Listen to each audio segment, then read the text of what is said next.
interesting to hear that that one had looked into it and then said no. But in those cases, those were more or less pilot programs. Is that correct? Well, Mequon did not start a pilot program. Elbrook did. The funding from the state 5-6 years ago allowed pilot programs, but they no longer allow pilot programs. So if you start up 4K, you have to provide it for every eligible child in your district. You can't say, well, what Elbrook did is they had two pilot classrooms. You can't do that, so you have to do it provide it for all of them. But Muskegon, Norway is still looking at this and classifying it as a pilot program. So they are going to, again, next year vote to see if they will continue. What kind of data is Muskegon looking at for the students? Are they looking at just the kindergarten year? Are they looking long-term for students who were in 1K? What are they using? They're using different assessments while they're in 4K and into 5. They're using Wisconsin Model Early Learning Standards and Wisconsin Standards as some of their measurements. I don't know a lot of the detail on that.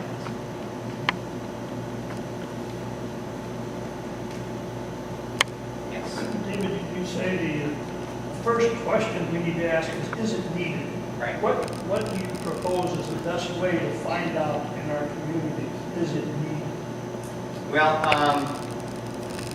in many districts, they open it up to the community. What happened in Mequon is they had listening sessions, and they went to the library and everything, and they had, I think, 5 listening sessions that they wanted to find out from the community. Is it something they want?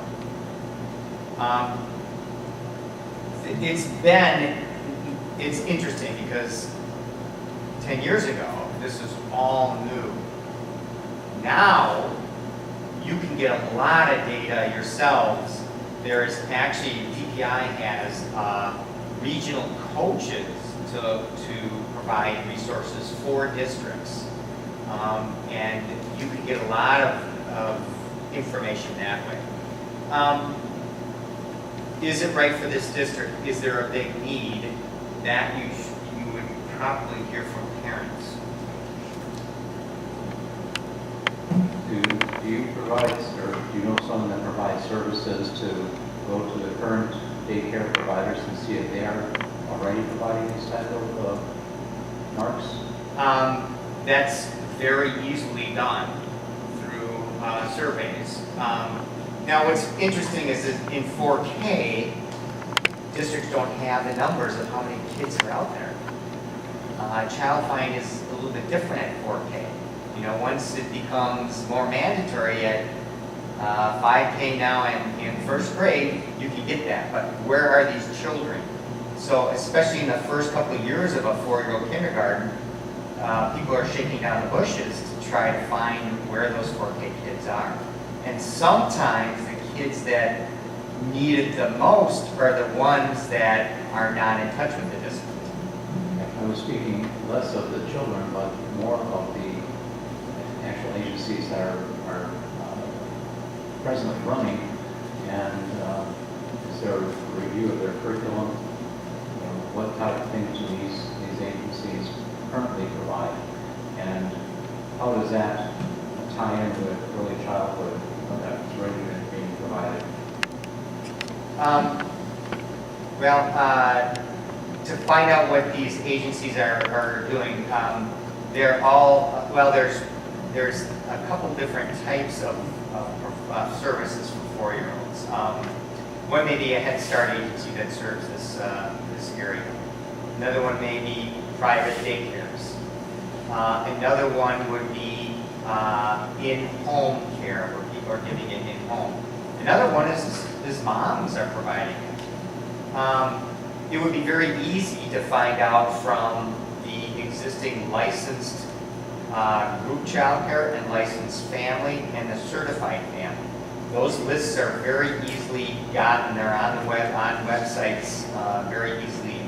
And it would be a phone call. Now, there's a new effort in the state of Wisconsin to do a rating system, a quality rating system. It's called Young Star. That's voluntary by agencies, but if agencies are serving low-income families that get Wisconsin shares funding, they need to be rated. There's some quality indications that could be gotten through the Young Start program. A lot of agencies are doing it. So if you want to find out who's providing what, it would be getting a list and just calling them. You mentioned three sources. A licensed group, licensed family, and certified family. The State of Wisconsin Division of Community Services licenses both a group and family. The certified is done by counties, so that would be a different list.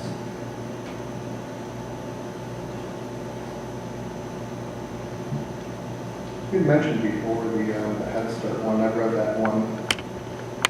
For Head Start says there's no noticeable difference 3 years later. In fact, they said the one noticeable difference was that they had a higher rate of retention of the Head Start students, which granted, they're usually from a less affluent area with issues in the family. So the question is there any long-term study on an affluent market to see what's the lasting student achievement?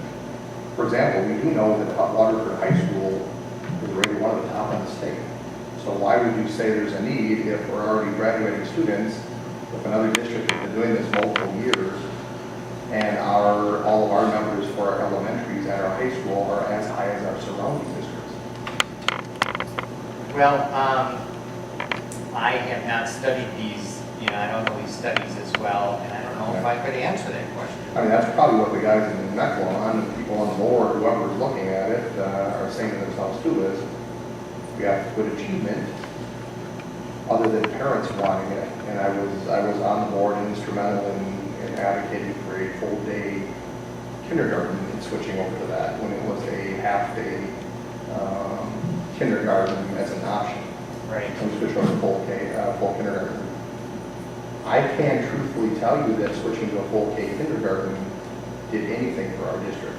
We've been as good of a district all the way through high school with all the students. There was no, I don't think personally as a board member I noticed any student achievement difference having a full kindergarten. And if I refer back to the Head Start one, I think that's probably the reason why. Students can learn a lot real early, but that doesn't mean they're going to do extremely well later on. I do know that the Delvin-Darien School District looked at expanding to full day 5K or opening 4K, and the studies, when I talked to the principal there, their studies showed that there was more effect leaving a half day 5K in 4K than expanding a full day 5K. I don't know where they got their information. Kind of data from them. Because Delvin, they're regional, to us. What was the first one you said that started? The 4K? La Crosse was the first one that started having the community, it's called community approach, where they work with community agencies to serve those families that need full day services. Okay, how many years ago was it? That was in like 2000, Okay, early 2000s, right? Yes, So by now, those kids should be graduating. yes. So we should see a significant difference between the cost and other school districts around them if they didn't have the 4K and there was a real necessity for the taxpayer to pay for that. I guess that's what we as board members look for, is that if there's a concrete reason and you can show data exploring it and explaining it, it'd be a no-brainer to say we should do that.